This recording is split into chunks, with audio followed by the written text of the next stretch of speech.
नमस्कार.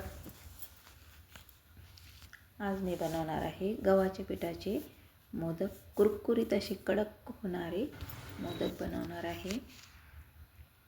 त्यासाठी मी पीठ एकदम घट्ट मळलेलं आहे. ह्यामध्ये खोबरं, खसखस आणि साखर.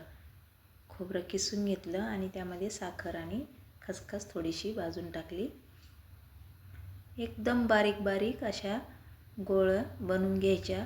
पुरीपेक्षाही अर्धी अशी छोट्या छोट्या लाट्या बनवून घ्यायच्या. तुम्ही काय म्हणता याला?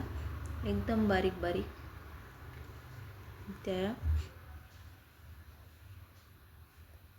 पातळ पातळ लाटाव्या लागत्या.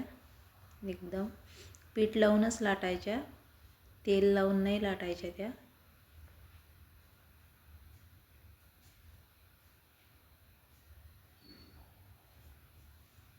सगळे गोळे एकत्र करून घेऊ एकदाच. आपण हे लाटून घेऊ.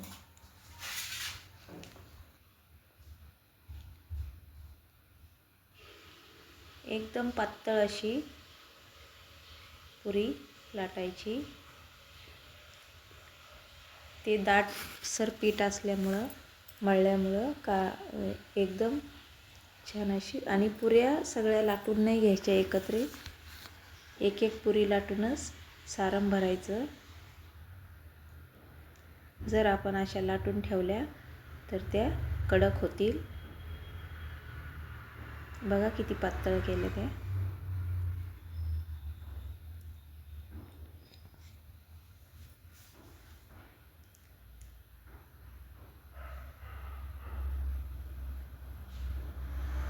पुऱ्या बनायलाच थोडा टाईम लागतो. काहीच नाही, फक्त भरायचं आणि असं. बघा किती छान कळ्या पडल्या त्याला. मोदक एकदम असे डिझाईन मस्त येते. साच्यापेक्षाही भारी वाटतात.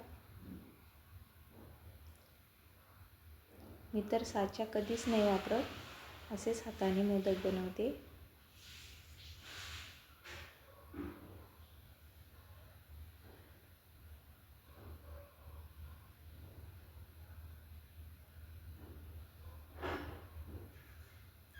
तेल लावून जर लाटली तर जास्त पातळ नाही होत.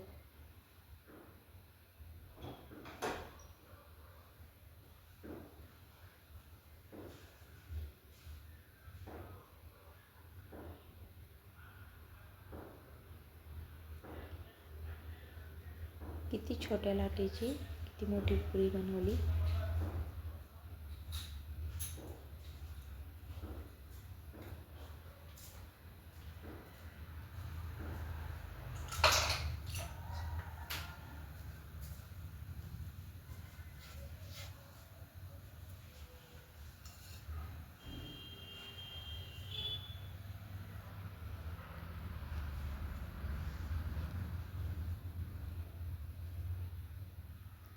बघा किती छोट्याशा उंड्यामध्ये किती मोदक झाले. 21 मोदक झाले तेवढ्या सारणमध्ये.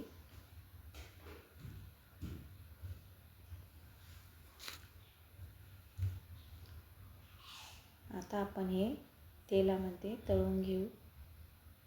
तुम्हाला तेलामध्ये, तुपामध्ये जशी आवडते तशी तुम्ही तळू शकता.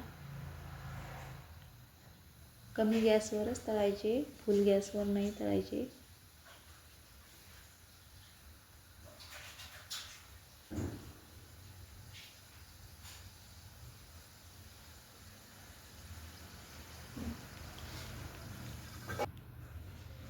ब्राऊन कलर येईपर्यंत छान असे कुरकुरीत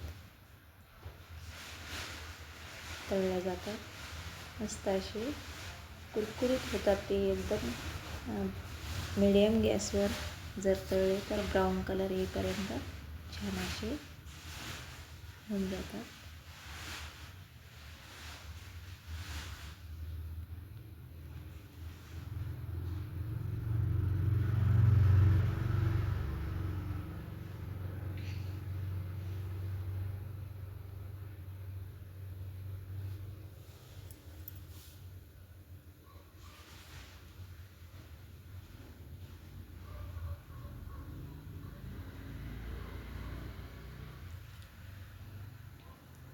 एकदम सोपे आणि घरातल्या साहित्यात मोदक बनतात.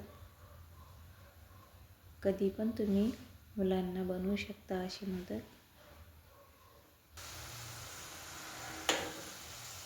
फक्त पीठ घट्ट पाहिजे आणि पुरी पातळ पाहिजे, कुरकुरीत तर होणारच. खूपच छान लागते.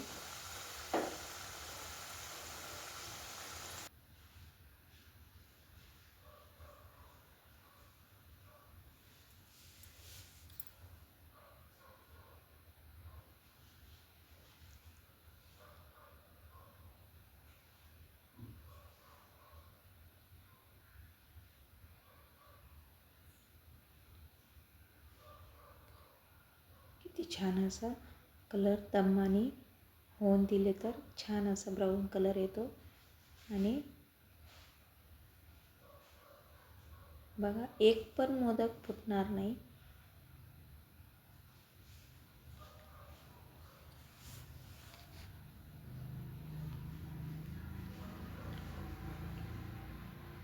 मस्त असे आपले मोदक तयार झाले. आता तेल तर अजिबात लागत नाही जास्त.